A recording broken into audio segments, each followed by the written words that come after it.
Ya, makasih, silakan Pak Ceng. Oke. Semua sudah masing-masing bisa melihat ya slide share yang disampaikan oleh Pak Zul. Oke, judulnya Perbankan Solusi Sampah Nusantara. Otomatis kalau kita baca di solusi sampah Nusantara nih, seolah-olah Perbanusa mengambil alih dari pertanggungjawaban terhadap sampah. Tapi bukan seperti itu pemahamannya ya. Pemahamannya itu solusi sampah Nusantara. Jadi satu Nusantara jika ada yang memiliki problematika terhadap sampah lingkungan apapun itu yang terkait dengan limbah, maka Perbanusa insya Allah akan menghadirkan solusi-solusi bagaimana cara menangani. Seperti itulah kira-kira. Oke, bila next, Pak Zul. Saya tak bisa next ya, program apa ini yang share kan Pak Zul ya. Dan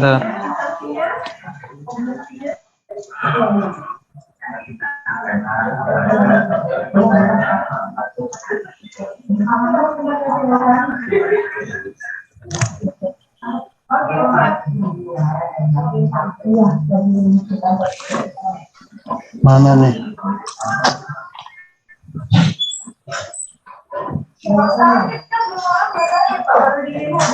Hilang Pak Zul? Iya, bentar Pak. Oke. Itu dia. Oke, Bapak Ibu semua, ya, pedoman kita di dalam menjalankan atau mengelola tata bank sampah ini yang terkait dengan limbah ini pedoman kita ya. Undang-Undang 18 2008, kemudian Presiden nomor 97 tahun 2017 tentang kebijakan strategi nasional. Nanti di setiap kabupaten kota bisa kita dapatkan yang disebut dengan Jakstrada. Baca-baca isinya itu bisa kita dapatkan dari LH setempat.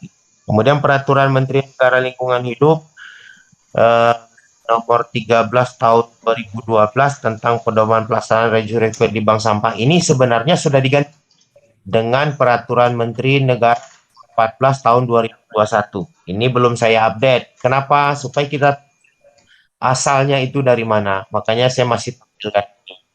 Kemudian peraturan daerah Provinsi Kepri sendiri juga punya terkait tata kelola dan pemeliharaan lingkungan. Kemudian Presiden nomor 83 tahun 2018 tentang penanganan sampah laut.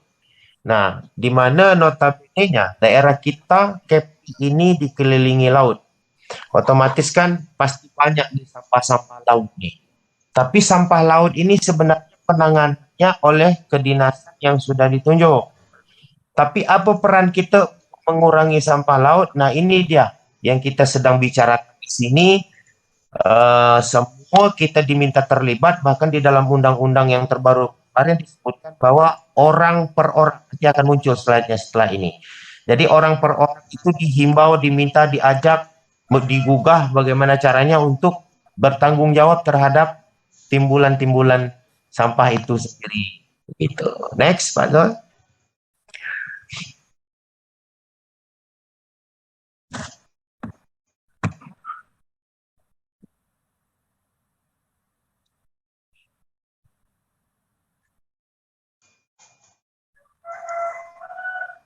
Oke, di halaman ini panduan tata kelola sampah menurut Islam itu sudah terbit di 2014. Nah, mungkin bagi yang belum punya atau yang belum baca dan tertarik ingin membaca dan punya, mungkin tinggal minta sama Pak Zul ya.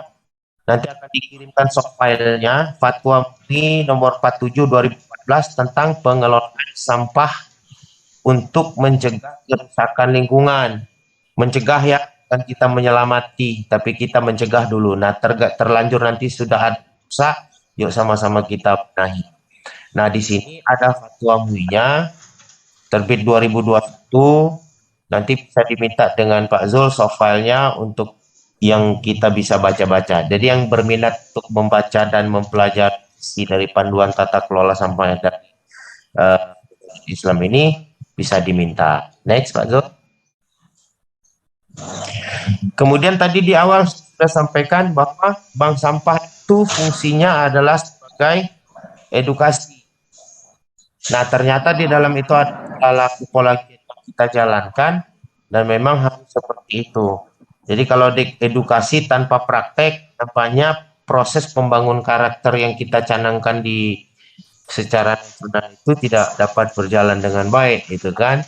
Tapi sama sebaliknya, jika kita bergiat, kita melakukan sesuatu tapi tanpa tahu apa dan bagaimana keberlanjutan strategi dan keilmuannya, mungkin kita tahan-tahan dulu untuk berbuat lebih jauh lagi karena nanti takut salah di penanganannya.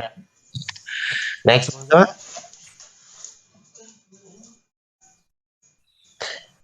Oke, bank sampah, tata kelola itu belajar sejarah. Bank sampah itu sistem yang sesuai dengan kebijakan lokal. Jadi sekalipun nanti ada arahan dari Perbanusa Kepri membangun bank sampah dengan sistem yang sudah terpadu menurut Bank Sampah Kepri atau menurut Perbanusa Kepri, ternyata di Madrasah Natuna, Madrasah Anambas, atau Madrasah Karimun, ternyata memiliki satu karakteristik spesifik gitu, sehingga kita harus merombak, menyesuaikan, memadupadankan dengan kebijakan lokal. Apa yang sudah ada di tempatan itu selama kita bisa arahkan dan giring untuk melakukan tata kelola dengan baik dan benar itu bisa diarahkan gitu. Jadi tidak ada yang kita bisa paksakan juga di sini. Manajemen yang terpadu tata kelola dengan 5 pola: pemilahan, pengumpulan, pengangkutan, pemilahan akhir, dan pemrosesan akhir. Ini penting ya, Bapak Ibu ya. Ini konsep yang harus kita bangun. Kemudian di bawah itu motivasi penerapannya dengan 4R: replace, reduce, reuse, dan recycle. Nah, ini hanya bisa kita temukan ada di Perbanusa Kepri.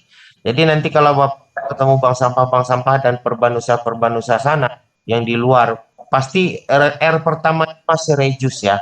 Reduce, reuse, recycle. Nah, di sini saya ngajak kita ngerubah pemahaman kita bahwa kita tidak akan bisa mengurangi jika kita belum mengganti. Jadi kita ganti dulu, setelah kita ganti baru akan terjadi proses pengurangan.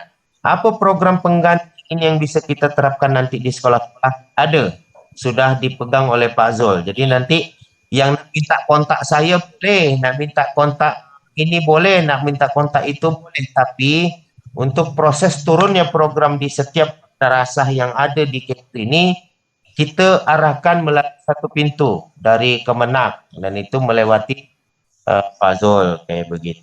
Jadi tujuannya itu biar integrasi, kemudian bisa juga nanti kita buat program evaluasi per sekian bulan, mungkin ada kunjungan dari Kemenak gitu kan, harap kita gitu biar silaturahmi semakin kuat dan terjaga. Boleh kita next, Pak Zul?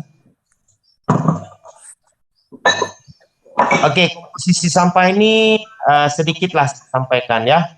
60% itu adalah sampah organik, Bapak Ibu. Kemudian 14% adalah sampah plastik, 9%-nya adalah kertas, kemudian 4,3% metal, sisanya itu adalah kaca, kayu, elektronik, dan sebagainya. Nah, saya yakin nih Bapak yang ada di sini pasti punya pandangan yang berbeda dengan hasil ini. Kalau kita lihat yang tadi malah plastik dan kertas, Pak. Di sekolah kami banyak kertas yang berserak, plastik yang berserak.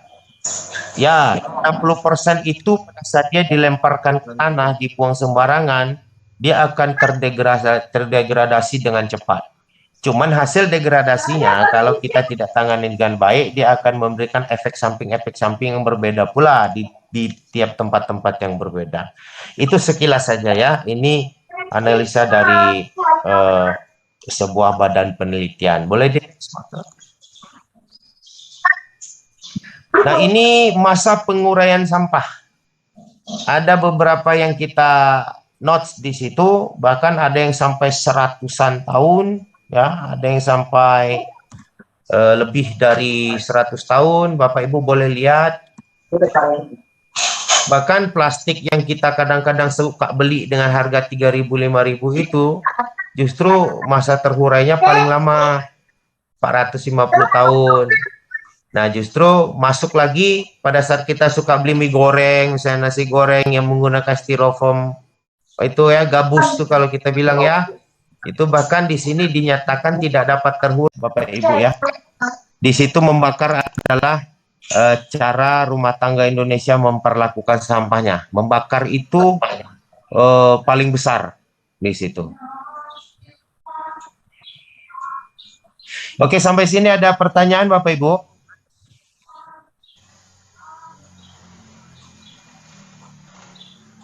Lanjut mungkin Pak Ceng. Oke, lanjut. Nanti mungkin ada yang untuk interaksi selanjutnya. Ini next saja.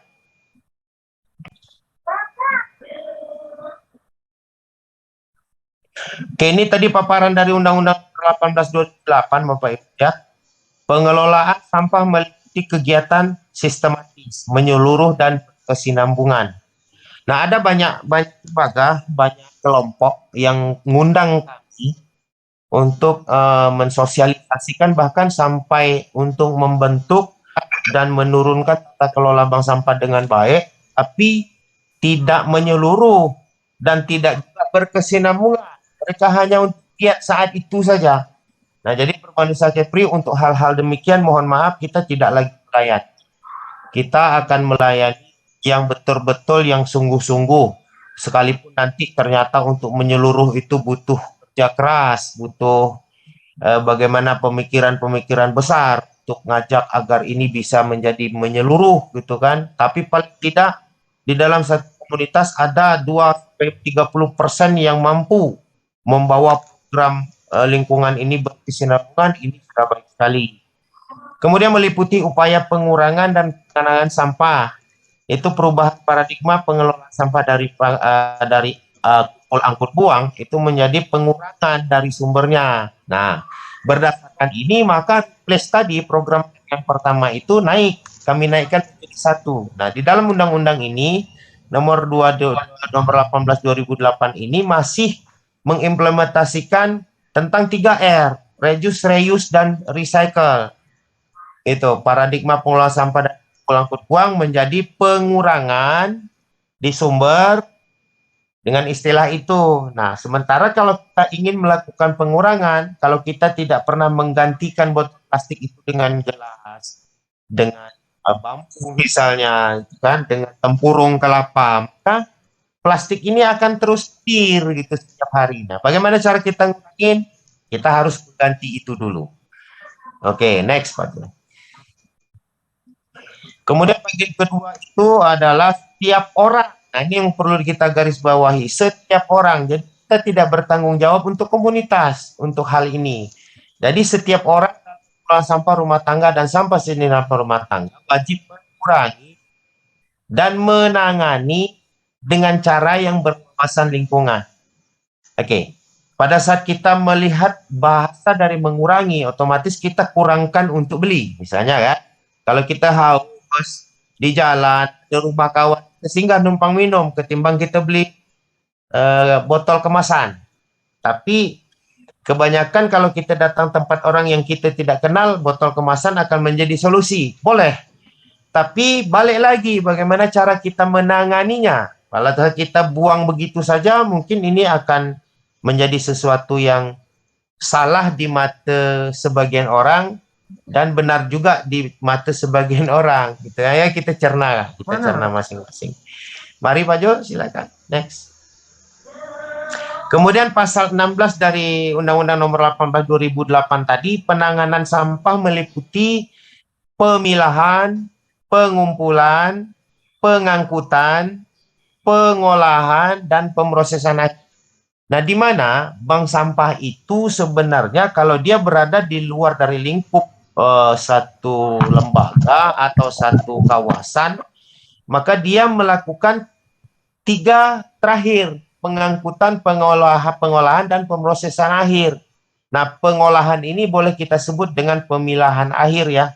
Adalah beberapa yang tercampur dari warga, dari lembaga yang kita kelola.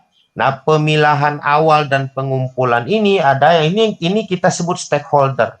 Jadi mereka itu harus ada di stakeholder. Misalnya ada di rumah. Rumah ini harus melakukan pemilahan, kemudian pengumpulan. Setelah terkumpul, setelah dipilah baru diangkut oleh bank sampah. Dibawalah ke bank sampah. Nanti sampai di bank sampah baru dilakukan pemilahan akhir.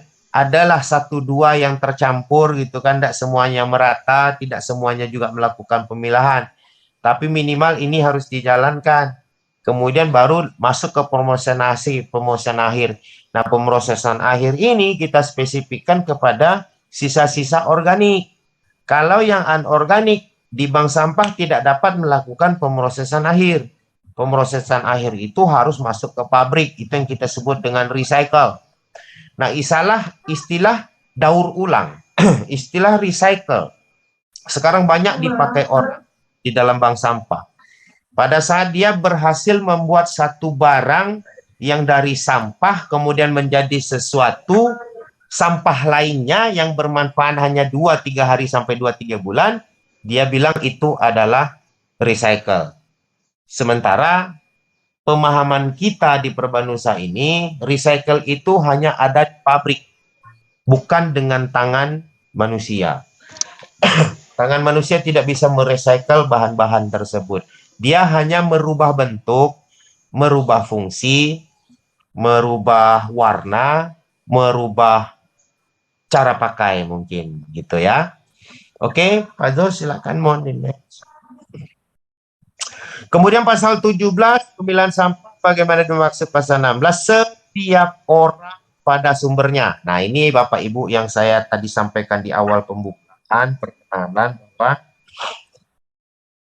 setiap orang ini yang memang harus bertanggung jawab. Nah, selama ini di masyarakat kita mungkin pola pikirnya sedikit berbeda, menyatakan bahwa tanggung jawab sampah itu adalah kepada A, kepada si B, kalau tidak angkut mereka akan marah.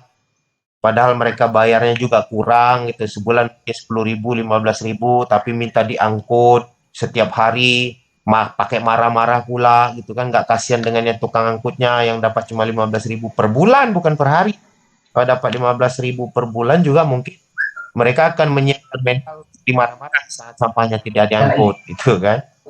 Kemudian pengelolaan kawasan permukiman, kawasan komersial, kawasan industri, kawasan khusus, fasilitas umum, fasilitas sosial, dan fasilitas lainnya. Nah, kawasan khusus dan fasilitas lain ini kami terjemahkan dalam dunia edukasi bahwa ini yang kita bisa masuk ke dalam sekolah, kampus, kantor. Itu ya, Bapak Ibu ya. Jadi di dalam undang-undang tidak menyatakan secara khusus bahwa sekolah ini boleh atau sekolah ini termasuk salah satu stakeholder yang harus ada bank sampah, tapi mereka masuk dengan program yang lain, masuk dengan program Adiwiyata. Dalam Adiwiyata ada bank sampahnya dengan poin 2 per tahun, misalnya ada hidroponiknya, ada bioporiknya, ada tanam-tanamnya, itu kan ada poin-poin penilaian dari Adiwiyata. Salah satunya adalah bank sampah, poinnya tertinggi. Kemudian di dalam kurikulum Merdeka, mereka tidak menyebutkan spesifik harus bangun misal gini-gini, tapi mereka menyentil masalah membangun karakter, kepahaman bagaimana anak-anak ini sadar lingkungan. Ini juga sebagian dari kami membuat satu pemahaman bahwa Perbanusa dengan membawa konsep bank sampah terpadu yang sangat sederhana bisa dilakukan oleh banyak orang dalam waktu yang bersamaan dan bisa disepakati, maka ini bisa kita combine-kan dengan program-program yang ada. Oke Pak Jo, di next.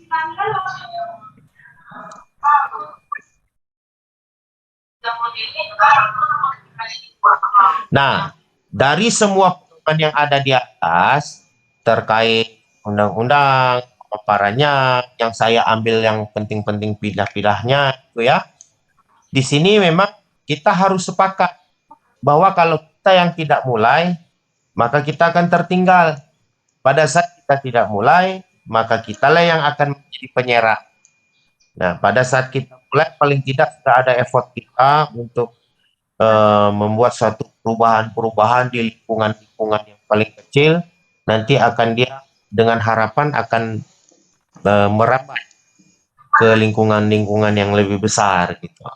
Jadi sekarang kita harus iri kepada orang yang sudah melakukan, bukan kita harus bercermin kepada orang yang belum melakukan, kayak begitu. Kalau di pikiran kami. Sampai sini kira-kira ada yang perlu ditanyakan, Bapak Ibu? Ya, Bu Haswita ya. Silakan Bu Haswita.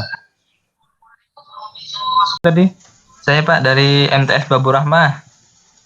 MTS Babu Rahmah. Ya, silakan Pak, silakan Pak. Oke, dari Bapak tanya nih, dari sampah kertas itu bisa menjadi pupuk tanaman atau tidak, Pak?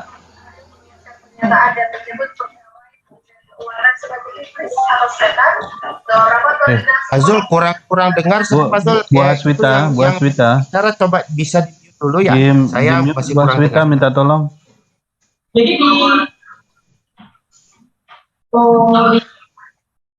Assalamualaikum.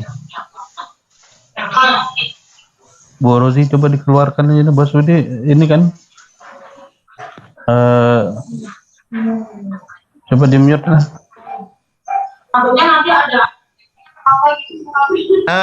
Pak moderator bisa bantu mute itu kok. Bisa di mute.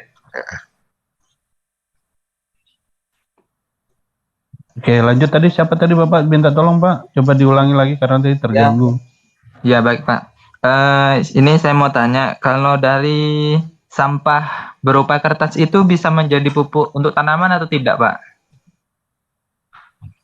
Oke, sampah dari kertas. Kertas itu organik, Pak. Pada saat kita kelola dengan baik, kita proses dengan baik, dia bisa menjadi pupuk. Tapi sebenarnya kalau kita sebut pupuk, otomatis ada komposisi-komposisi yang kita ketahui yang ada di dalam kertas. Nah, sebaiknya kita menyatakan bahwa kertas itu organik, dan saat kita kelola dia menjadi sebuah organik dan bisa kita kembalikan ke tanah, kita bisa kembalikan ke alam, maka dia akan menjadi seperti kompos saja. Bukan kita sebut dengan pupuk. Hasil turunannya mungkin dari prosesnya itu bisa kita sebut dengan pupuk cair setelah kita tambahkan dan kita tahu kondisi apa, kandungan apa yang ada di dalam. Karena kalau kita sebut pupuk, maka kita harus tahu juga apa komposisi yang ada di dalam cairan atau padatan tersebut sebelum kita aplikasikan ke tanah.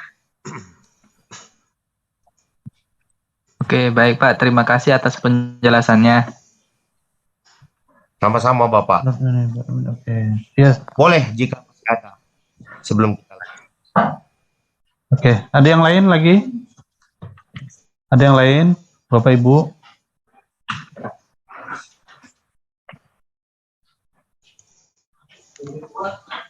Oh ya, Bu Nur Hidayah ya, sama USB Palmatak.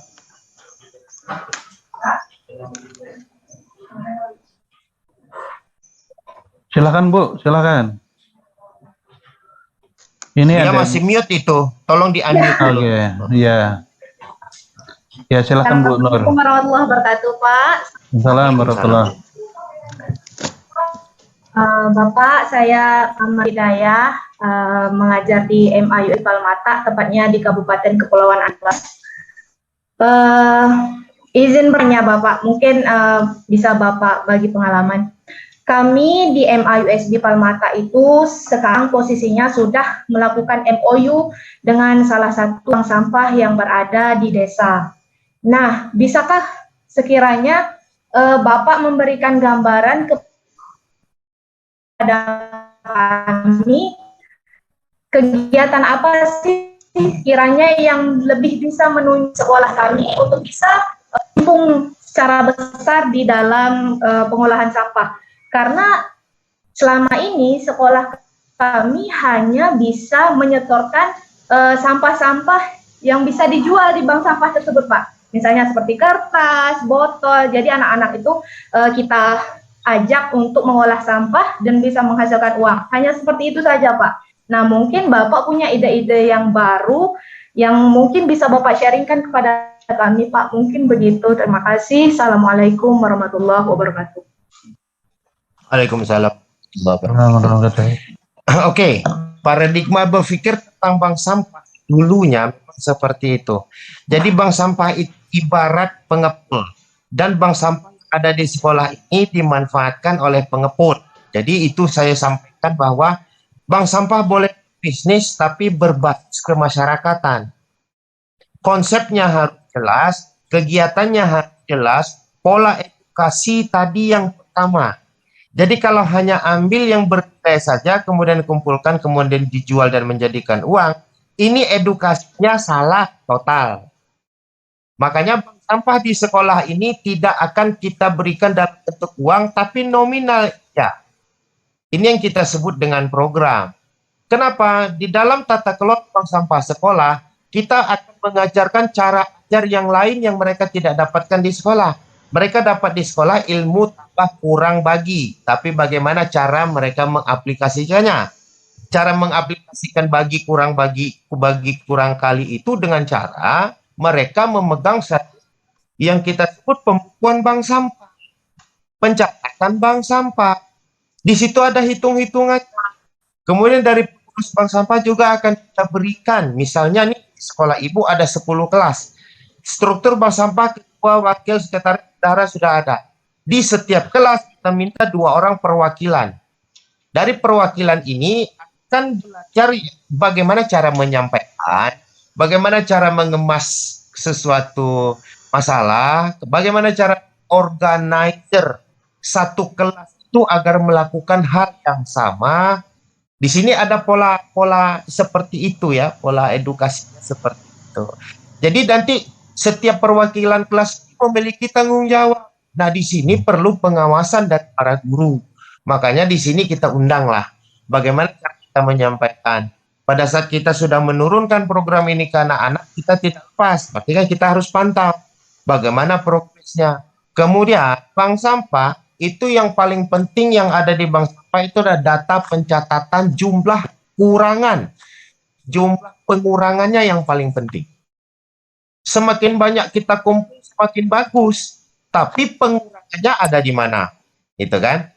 Nah, kita kalau paham, kalau kita nggak paham pengurangannya ada di mana, yang kita tulis sebagai data itu apa? Ternyata hanya data jual, Ibu.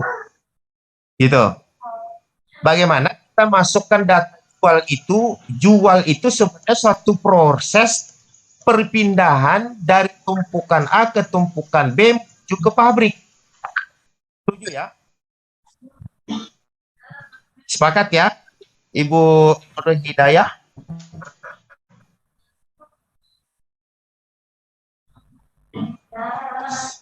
Gimana Bu, Ibu bisa Nur Hidayah jelas? bisa mendengar saya? Ya bisa dengar Bu. Pak, mohon maaf tadi suaranya agak putus, tapi Allah sudah lumayan. Oke, ya. oke. Berarti Jadi poin-poinnya tertangkap ya. proses jual itu hanya proses perpindahan dari tumpukan ibu ke tumpukan ke pengepul kemudian sampai ke pabrik gitu ya. Oke Pak. Nah, Terima sekarang kasih, kita Bapak. tanya sampai ke pabrik itu melewati apa, pakai apa, kemudian dijadikan apa. Otomatis ini kan tidak ada yang tahu gitu. Bahkan mungkin bank sampah yang tadi yang dia menyebut dirinya bank sampah pun sendiri juga mungkin belum tahu. Yang dia tahu hanya proses jual saja. Berarti proses edukasinya mana?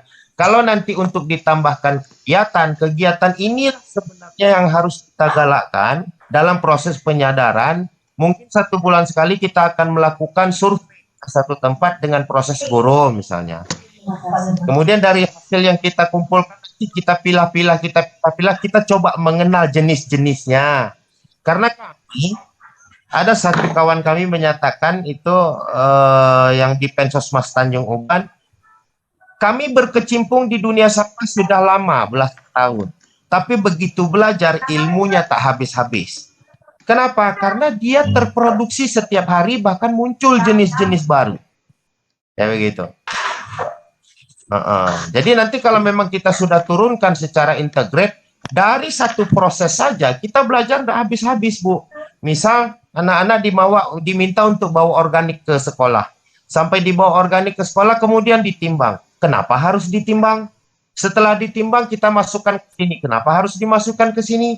Setelah dimasukkan ke tong ajaib kita harus memberikan bioaktivator. Kenapa harus diberikan bioaktivator? Kemudian bioaktivator itu nanti akan keluar hasil. Nah, proses di dalam itu dekomposisi, degradasi, penguapan, ada gas metanya. Ini tidak tersampaikan dengan baik. Berarti kan edukasi yang disampaikan itu kurang. Diajak orang hanya untuk melakukan untuk apa? Berarti tidak ada jawaban. Jadi kegiatan yang lebih bagus itu kalau untuk di sekolah memang kegiatan edukasi.